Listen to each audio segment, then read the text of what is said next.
I hid a camera in my son's car and what I saw horrified me. Last month, my son, 17, got in a mild car accident. I was immensely disappointed in him and I made that very clear. As punishment, I decided to put him in lockdown. The set rule was that he couldn't leave the house unless given permission and he wasn't allowed out of my sight. Anyway, while my son was asleep, I decided to install a camera in his car. One of those cool shiny ones that aren't noticeable unless you search for them. I planted it in an air vent at the top, leaving the vent cracked open. My son isn't the brightest, so he would never think to search his car. He would never suspect a camera. After watching his actions over the week, I determined he had gotten his act together and could leave the house again. 3 weeks had passed and there was no suspicious activity on the car cam, so I decided it would be okay to let him drive. I regretted that decision almost instantly. He bolted out of the house and hopped in the car to head to his girlfriend's house without even letting me know. I'm quite annoyed that he didn't ask for permission, but I'll let it slide this time since it's her birthday and all. I started to watch the car cam intensely. He had gotten to her house a few minutes ago and he left her birthday present in the car. I knew he would head back to the car with her and I felt sick to my stomach thinking about what they might do. The door unlocked and he stepped into the back seat with his girlfriend behind him. "Happy birthday, babe," he spoke. "I know this is a big year for you, so I got you something extra special." He gave her a kiss and handed her the box. She shook it innocently and snickered. I wonder what's inside. She ripped off the wrapping paper only to be met with a blindfold. A blindfold? What the heck was that for? "Babe, let me put it on you. I'm gonna take you somewhere special. It's gonna be a huge surprise." He crawled to the front of the car and started driving. I recognized the path he was taking, back home. I hadn't gotten his girlfriend anything for her birthday and he knew that. Why was he bringing her here? The car crept up the driveway. "Okay, babe, are you ready?" He put it in park and hopped out, headed straight to the passenger side. He slid the blindfold off his girlfriend, who wore a sickening grin on her face. "Take my hand, let's end her together." They locked eye contact and his girlfriend slid a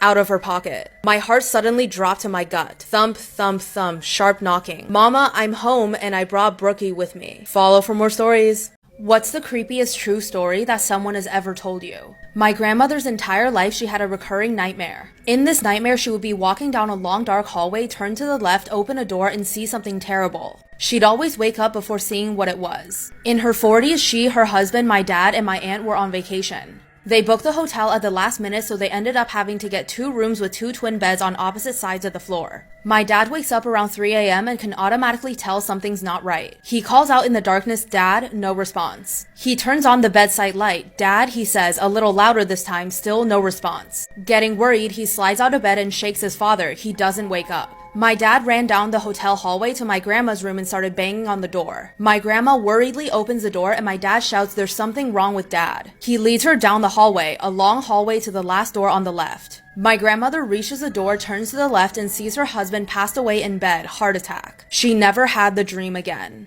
My 4-year-old daughter was supposedly asleep when I heard noises coming from her upstairs bedroom. I tried to listen but couldn't make out what was being said. I approached the room and she stopped talking. Thinking I alarmed her, I went into the room and at the time she was sharing it with her 3-year-old sister. I walked in and saw the 4-year-old sitting up in bed. I smiled and said, "Is everything okay?" She said fine, but her sister said they were keeping her up. I asked who, and my 4-year-old said sorry, but she was talking. When I asked her who she was talking to, my 3-year-old sat up and said, "The girl in the window, she said you were coming." I asked who the girl was, and they both said the girl comes and stands in front of the window at night and talks to them. Not knowing what to say, I said okay, tucked them in, and hung around outside their door. The next day, I asked about the little girl. They said she came back, but she was mad. I waited a few days and asked again. My 4-year-old said the girl in the window was still mad. I forgot about it for about a week when my wife said, "Who are the girls talking to upstairs?" Freaked out, I ran upstairs and both of the girls were sitting under the window looking up. They turned and looked at me and asked if I wanted to meet the girl. When they turned around disappointed, they said the girl left.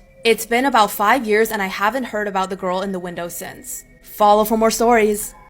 My brother saw a ghost as a kid, but 2 decades later, I realized what he actually saw. I was about 7 years old, my brother about 10. It was well past our bedtime when our mom woke up and put us to bed. Our dad worked construction out of town back then, so it was often just us 3 at the house for weeks at a time. My brother and mom both had a habit of waking up in the middle of the night to use the bathroom. I only knew this because I was always a light sleeper and they just couldn't help but flush with the door wide open. This night, however, my brother stopped on his way to his room and came back towards the bathroom. "I'm gonna try to pee before I go to bed. The past few nights I've been too afraid to walk to the bathroom. I keep seeing a man wearing stripes at the end of the hallway. I don't know if my mom wrote it off as my brother telling ghost stories to try to scare me or if she was already half asleep and didn't catch it, but she didn't react at all to my brother's confession. I, on the other hand, was terrified by it. The fear of seeing a ghost like that at the end of the hallway or through the windows is the reason I started running from the stairs to my bedroom at night. Years later, when I was about 18, my mom and I were having a conversation in her car about a dog we had for a very short time when I was little. We were sharing stories about Max's tendencies towards destroying my shoes or other unruly behaviors when my mom blurted out, "Do you remember that time I opened the front door for the cops and Max ran inside to the kitchen and started tearing open that big bag of dog food we had?" This really caught me by surprise because in all the years I had lived in that house, we had never once called the cops. I asked her what she was talking about and she looked equally surprised as if she had just revealed something by accident. "Oh, that's right, I never told you because you were too young at the time. One night I woke up hearing noises outside my window and when I looked I saw a man staring into my bedroom." She went on to describe how turning on the light caused him to take off running and how she grabbed my dad's pistol before calling the cops. I can't remember all the details I gave them when they showed up.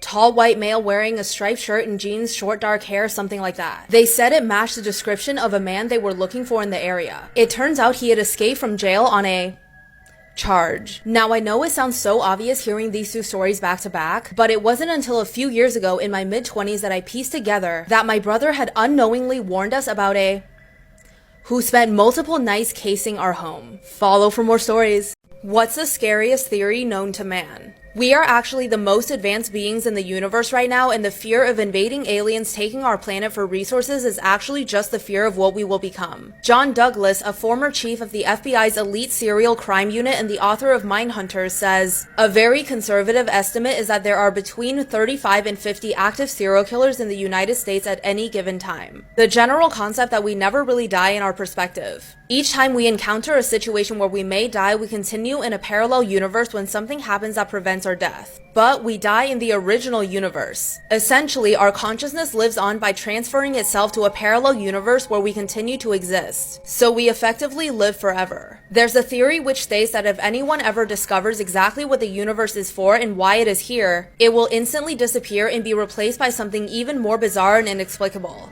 There's another theory which states that this has already happened. That any computer able to pass the Turing test would also be able to see that it would be a bad idea to do so. Which means there could be a machine right now that could act as a human but is also intelligent enough to not let us know that it could. There's also a theory that our universe is in a false vacuum that will eventually collapse and completely destroy or ultimately alter our universe. That would mean that no matter how far we develop, no matter how many planets we've settled, and no matter how many medical feats humanity will have accomplished, we would have a deadline where we would be forever deleted. Follow for more. Here's another shocking story that sounds fake but is 100% real. This is Leonid Rogozov, and he's a Russian doctor who went on a trip to the Antarctic. And there he started feeling very sick, especially on the right side of his stomach. Now, being a doctor, it didn't take long for him to realize he had acute appendicitis, which required his appendix to be removed or it might rupture and endanger his life. But no one else on the trip with him was able to perform the surgery. And the journey from Russia to the Antarctic at this point had taken 36 days, so there was no hope for outside help. This is when he decided to perform the surgery on himself. He had two people holding a lamp and a mirror so he could see what he was doing, and he used local anesthesia to take out his intestines and remove his appendix. Even his son Vladislav said he didn't know if that was humanly possible. But after 2 hours of surgery, Leonid succeeded and even returned to duty only 2 weeks later. Follow for more. What's your creepiest glitch in the Matrix or unexplainable thing that's ever happened to you? I was taking the trash out at night, super remote area, so I know for a fact we're the only ones around there. I'm getting close to the road when I hear a very clear "help me" from a female voice. Even knowing there's a very slim chance of there being another person living around, I still felt like I should check it out just in case I wasn't hearing things and someone actually needed help. I take about 2 steps in the direction I thought I heard it and I hear a giggle in the exact same voice. So I turn around and walk promptly back up the driveway. Anyone who actually needed help wouldn't be laughing, I don't think. My friend Sarah was in a nightclub when she got an overwhelming urge to tell a total stranger that her leg hurts even when it didn't. All a bit strange, she ignores it but it doesn't stop, so she walks up to this guy and says, "I know this is crazy, but I got a huge urge to tell you that my leg hurts. I know that's crazy, again, sorry." But that's when he burst into tears. Turns out his dad had just passed away and they made a pact before that if there was an afterlife, he would get a message to him saying a totally random phrase so there would be no mistake, which they decided was, "I've hurt my leg." It was 1985 and my ex-wife and I were sleeping. There was a small sliver of light coming in through the windows from a streetlight, so the room and bed were dimly visible. Our black Pomeranian was at the end of the bed asleep. I dreamt that I woke up, reached down to pet him, and he turned into a glossy black oyster thing, which opened up to reveal rows of gleaming glass teeth. I woke up to my ex backpedaling up the bed over the windows towards the wall. I asked what's wrong, and she said, "What's that shiny black clam thing with the teeth at the end of the bed? Where's the dog?" We had the exact same nightmare at the same time. And this still gives me chills. Follow for more. Can you solve this mystery? This is a story of a family that witnessed a horrible accident, but things are not as they seem. And all the clues to what really happened are hidden in what I'm about to say. So this family was taking the bus across the country to visit some relatives, but halfway through the trip, the two kids started complaining to their parents that they were hungry. The parents then requested the bus to pull over near a roadside diner and got off the bus one by one. But inside the diner, they saw something that terrified them. On the TV, they saw a news report of an accident nearby. A bus had been crushed by falling rocks and everyone on board had passed away. This was the same bus that they were just on. The wife then said, "I wish we had never gotten off that bus." The husband looked shocked. "How could you say that?" But then he thought about it for a second and said, "Oh, I see, you're right. We shouldn't have gotten off that bus." Why did they say this? Can you solve this mystery? Here are some facts that could one day save your life. If your drink smells like cinnamon for no reason, don't drink it. Cinnamon is often used to cover up the smell of poison. If you need to save battery, put your iPhone face down because that way it won't light up with every notification. If you're buried under rubble, don't waste your energy by yelling. Instead, tap on something in intervals of 3 and rescuers will notice the strange pattern. In an emergency, you can actually use a crayon as a candle and it will burn for over 15 minutes. If there's a fire that's getting out of control and you don't have a fire extinguisher, baking soda can help put out fires quickly. When getting on an airplane, try to get the middle seat in the back of the plane. Statistically, that's where you're least likely to die in case of an accident. It's around a 28% chance compared to 44% in the middle third of the plane. And if someone was in a car accident, don't take off their helmet, because if they have a brain or spinal cord injury, that could make it worse. And follow for more.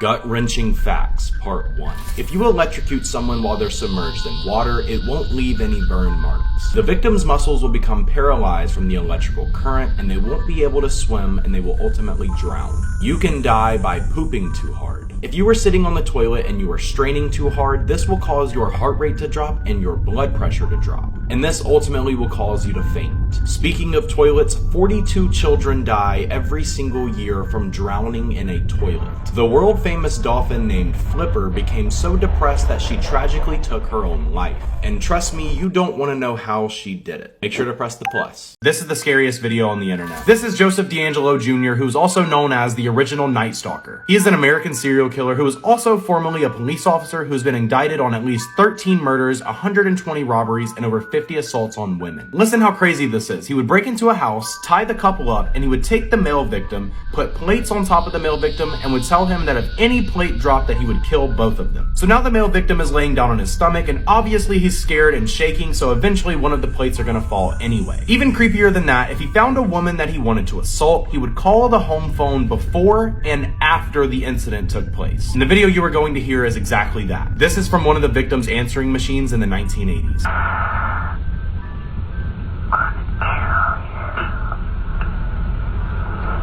After listening to this, I can honestly say, Gut-wrenching facts, part 2. The popular song Baby Shark is actually the perfect rhythm and tempo to perform CPR. In the mid-1900s, if you were diagnosed with asthma, doctors would tell you to begin smoking cigarettes. These cigarettes contained more than just tobacco. They contained a substance known as Jimson weed. And a bunch of housewives at the time figured out if you smoked these cigarettes all while drinking a cup of coffee, you would begin hallucinating like you were on acid. When obese people are cremated, their bodies can sometimes cause a grease fire due to the amount of fat that is on their body. An intense self-pleasuring session can burn upwards to 180 calories. Alright guys, I'm gonna go work out, so while I'm gone, press the follow button. Hey yo, what the fuck?